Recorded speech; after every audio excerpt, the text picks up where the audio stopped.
Hello दोस्तों, आपका बहुत बहुत स्वागत है देसी ब्रॉयलर पोल्ट्री यूट्यूब चैनल पर। आपको मेरे द्वारा दी गई जानकारी अच्छी लगे तो कृपया करके चैनल को सब्सक्राइब करें। आज हम बात करेंगे मुर्गियों के अंदर पाई जाने वाली एक आम बीमारी कैनिबलिज्म की। कैनिबलिज्म होता क्या है, पहले तो हम ये जानने की कोशिश करते हैं। कैनिबलिज्म को अगर हिंदी में अच्छी तरीके से एक्सप्लेन करा जाए तो इसका मतलब होता है स्वजाति भक्षक, अपनी ही जाति को खाना, उसको कैनिबलिज्म कहा जाता है।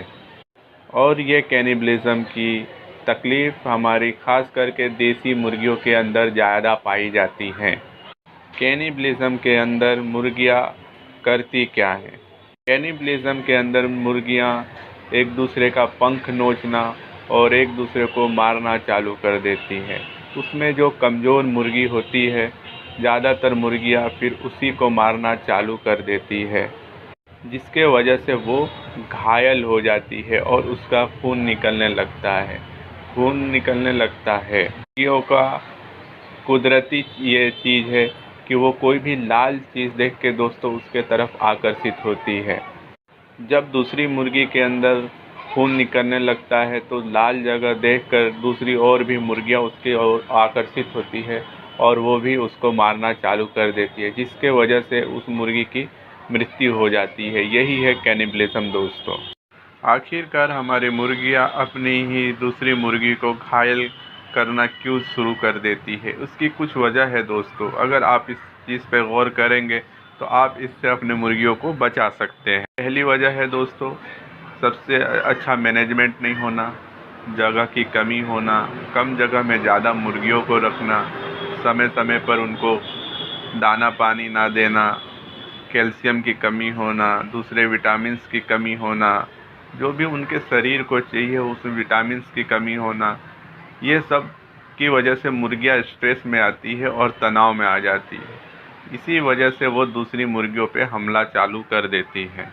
इसका इलाज क्या है?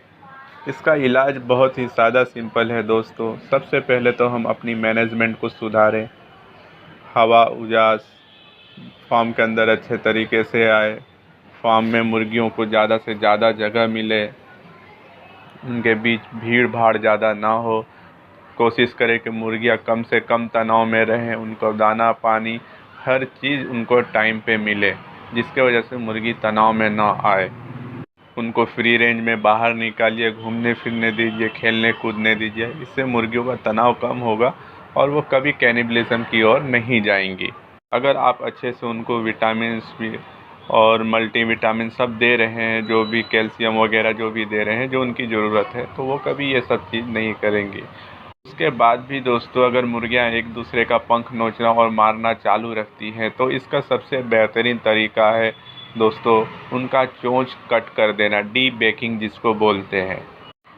डी बेकिंग कर देने से उनकी चोंच की जो आगे की नोक होती है दोस्तों, वो ख़त्म हो जाती है, जिसकी वजह से अगर वो दूसरी मुर्गी पे हमला भी करे तो उसको कोई नुकसान नहीं होता है।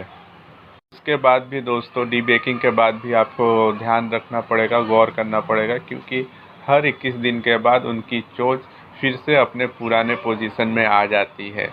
तो अगर आप देसी मुर्गियों का पालन कर रहे हैं और ख़ास करके अगर आप लेइंग में फार्म कर रहे हैं, लेयर के अंदर हैं, अंडों के लिए देसी मुर्गियाँ आपने पाल के रखी है दोस्तों, तो आपको डी बेकिंग ख़ास तौर पे आपको ध्यान रखना पड़ेगा कि इसके वजह से आपकी मुर्गियों को नुकसान ना हो।